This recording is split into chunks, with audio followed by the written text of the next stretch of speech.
We all know from our school experience that students across America come home from school with a report card in hand to show their parents the grades they've earned, whether it's math, science, English, or other subjects. Of course, report cards aren't the be-all and end-all, but they do provide parents with a good snapshot of how their children are doing and where they might be struggling. Here in the Senate, we are nearly halfway through the 118th Congress, and this seems like a good opportunity for our majority party, that are in charge of the agenda here, to receive the same sort of evaluation. After all, their ability to run this chamber impacts every state, city, and community across the country. And unfortunately, they haven't earned high marks. So here's the report card for the Democratic majority in 2023. Let's look at government funding first. Thanks to the chair and vice chair of the Senate Appropriations Committee, the Senate was on track to return to regular order this year. It actually was really good work by Senator Murray and Senator Collins to get the Appropriations Committee back to work again. The committee actually passed all 12 appropriations bills before the Senate adjourned for the August recess, giving the majority leader plenty of time to move these bills across the Senate floor. Despite that long runway, the majority leader didn't even attempt to put an appropriation bill on the Senate floor until mid-September, nearly 3 months after the first funding bill passed the committee. Well, it's no surprise, given the late date that the majority leader finally determined to act, that we didn't have enough time to complete the job.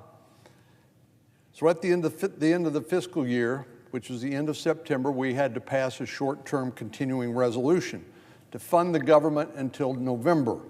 And then that November deadline came and went once again, and we had to kick the can down the road once more to January the 19th.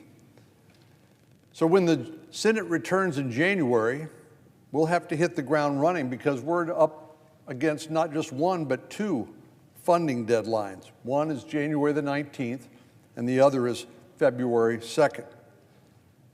So we'll see whether the majority leader allows the Senate to actually make some progress toward considering those appropriations bills before we run up against one or both of those deadlines.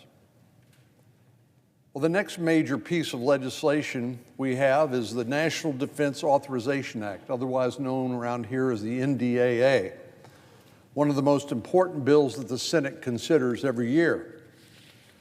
The NDAA should have been signed into law by the end of September, but the majority leader decided to delay it until now. We will finally complete that work either later today or tomorrow.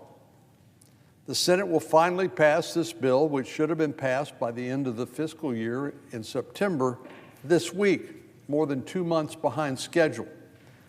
Once again, the delay was completely avoidable. Our colleagues on the Senate Armed Services Committee, on a bipartisan basis, completed their work in June. And this legislation passed the full Senate in July.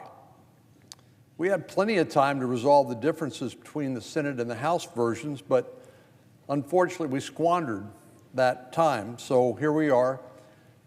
The majority leader waited until November 16th, nearly 4 months after the Senate bill passed, to begin the formal conference process. So there's just simply no reason why we have had these delays, especially when something as critical as national security is on the line. But unfortunately, that's only one of our priorities, national priorities, that has been neglected. The other has to do with the requests made from our friends in Israel and our friends in Ukraine for additional assistance, a national security supplemental. The President in October asked Congress to vote on this emergency supplemental. Well, we've been abundantly clear from the get-go that since the president included money for the border, that was certainly germane to our consideration of this supplemental bill.